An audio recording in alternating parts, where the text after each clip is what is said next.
Hello guys welcome back to my channel. आज चाहिँ के को बारेमा भ्लग भन्दाखेरि आज चाहिँ मेरो ओपनिङ हो पसलको। अनि हेर्नु होला को आउनुहुन्छ, मैले के बनाउँछु, मेरो पसलमा के पाउँछ हेर्नु होला। अनि हजुरले पनि भिजिट गर्नु होला मेरो पसलमा। म चाहिँ भर्खरै पसल आइपुगेँ। अब म पूजा गर्छु अनि त्यसपछि खाजाहरू बनाउँछु, रेडी पार्छु। घर पनि सफा गरेर आएको। अनि घर चाहिँ यहीँ हो, पसल यहाँ हो नजिकै, यहाँबाट देखिन्छ घर। मैले चाहिँ पूजा गरेर है अब यहाँ खाजा बनाउँछु, खाजा बनाएर राख्छु। यहाँ मैले चना र केरा भिजाएर हिजै भिजाएर आज उसिन राखिसकेँ। त्यसको तलपट्टि आलु छ। अनि यहाँ छ ठुलो बर्नर, अनि यहाँ छ ग्यास। अब म बनाउँछु।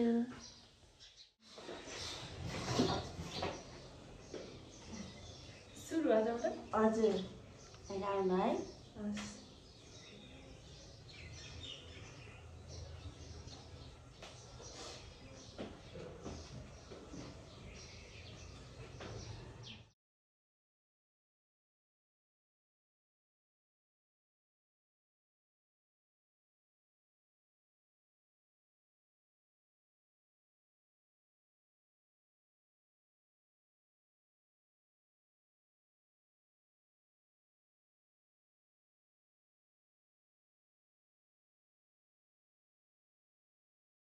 ओके गाइज, अब चाहिँ हामी चाहिँ यहाँ स्याउ र केरा काट्न लागेको।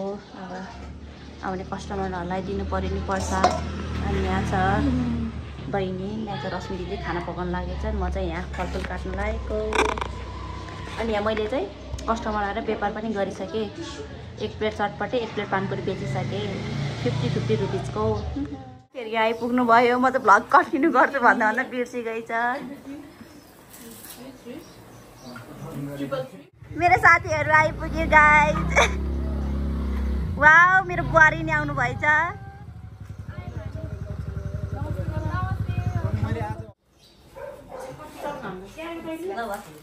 यो चाहिँ मेरो सेकेन्ड डे भ्लग। अनि हिजो चाहिँ मान्छे धेरै भएर भिड भएर मैले भ्लग बनाउन नि पाइनँ राम्रोसँग। सानो सुरुको मात्रै बनाऊ, पछि त एकदम भिड भएर सकेन। अनि त्यही भएर भ्लग बनाएन। अनि आज चाहिँ बिहान फ्रेस भएँ, आएँ, पूजा गरेँ, सरसफाइ गरेँ, पूजा गरेँ। त्यसपछि चाहिँ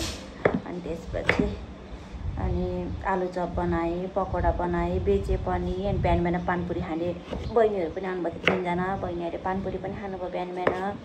अनि रश्मि दिदी पनि आउनुभयो। अनि रश्मि दिदीले यहाँ फेरि नेक्स्ट लट झाडु पोछा लाउँदै हुनुहुन्छ। म चाहिँ यहाँ काँक्रो काटेको चटपटेको लागि अहिले काटिराख्ने सजिलो, अहिले काम छैन, त्यही भएर।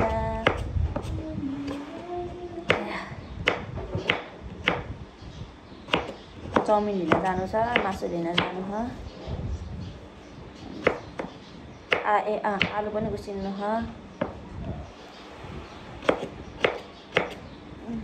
अचार बनाउनु छ, त्यहाँ अचारको लागि त्यो बोइल गरेर राखिसकेको छु। त्यो बनाउन बाँकी छ अचार। अर्को अचार चाहिँ बनाइसकेँ तिलको, त्यो चाहिँ खुर्सानीको अचार, पिरो अचार।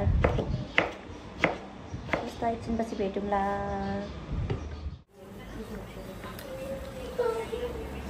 हाम्रो चाहिँ यहाँ चाउमिनको अर्डर आएर यहाँ रश्मि दिदीले चाउमिन बनाउँदै हुनुहुन्छ। यहाँ स्पेसल चाउमिन देख्न सक्नुहुन्छ। अनि मैले चाहिँ यहाँ उसको लागि, चटपटको लागि चाहिँ यहाँ कलर बनाउँदैछु।